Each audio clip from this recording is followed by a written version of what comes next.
ಬೆಳಗಿಂದ ನೋಡ್ತಾ ಇದ್ದೀವಿ ಎಲ್ಲ ಡೆವಲಪ್ಮೆಂಟ್ಗಳನ್ನು. ಓಡ್ಬೋದಾ ಸರ್ ಸಿನಿಮಾ ಮಾಡಿದ್ರೆ? ಸರ್, ಈಗ ಇದು ಸಿನಿಮಾ ಬಗ್ಗೆ ಚರ್ಚೆ ಮಾಡೋವಂಥ ಸಮಯ ಅಲ್ಲ ಅಂತ ನಾನು ಅಂದ್ಕೊಂಡಿದ್ದೀನಿ. ಎಸ್.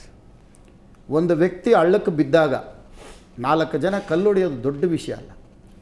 ಅಂದರೆ ಮನುಷ್ಯ ತಪ್ಪು ಮಾಡದೇ ಇರೋನು ಯಾರೂ ಇಲ್ಲ.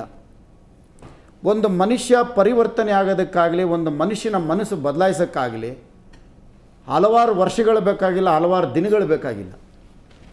1 ನಿಮಿಷ, ಒಂದು ಅರ್ಧ ಗಂಟೆ ಸಾಕು. ನಾನು ಕೆಲವು ನಿನ್ನೆ ಮಾಧ್ಯಮಗಳಲ್ಲಿ ನೋಡಿದ್ದೀನಿ, ಋಷಿಕುಮಾರ್ ಸ್ವಾಮೀಜಿಯವರು ಅರಸೀಕೆರೆಯಲ್ಲಿ ಅವರು ಇಲ್ಲಿ ವಿಸ್ಕಿ ಕುಡಿತಾಯಿದ್ರು, ಇಲ್ಲಿ ಬೀಡಿ ಕುಡಿತಾಯಿದ್ರು. ಅರೆ ಇರ್ಬೋದು. ಒಂದು ಮನಸ್ಸು ಬದಲಾವಣೆ ಆಗೋಕ್ಕೆ ಎಷ್ಟು ನಿಮಿಷ ಬೇಕು? ಒಂದು ಸಣ್ಣ ಒಂದು ಎಳೆನಲ್ಲಿ ಎಲ್ಲೋ ಒಂದು ಕಡೆ ಬದಲಾವಣೆ ಆಗುತ್ತೆ. ವ್ಯಕ್ತಿ ಇಲ್ಲದೇ 36 ಗಂಟೆ ಮಾತಾಡಿರೋವಾಗ ಒಂದು ವ್ಯಕ್ತಿನ ಕುಂಡ್ರಿಸ್ಕೊಂಡು ಬರೀ 11 ಗಂಟೆ ಅಲ್ವಾ ಆಗಿರೋದು? ಸ್ವಲ್ಪ ಅವ್ರಿಗೂ ಕೊಡಿ ಅವಕಾಶ.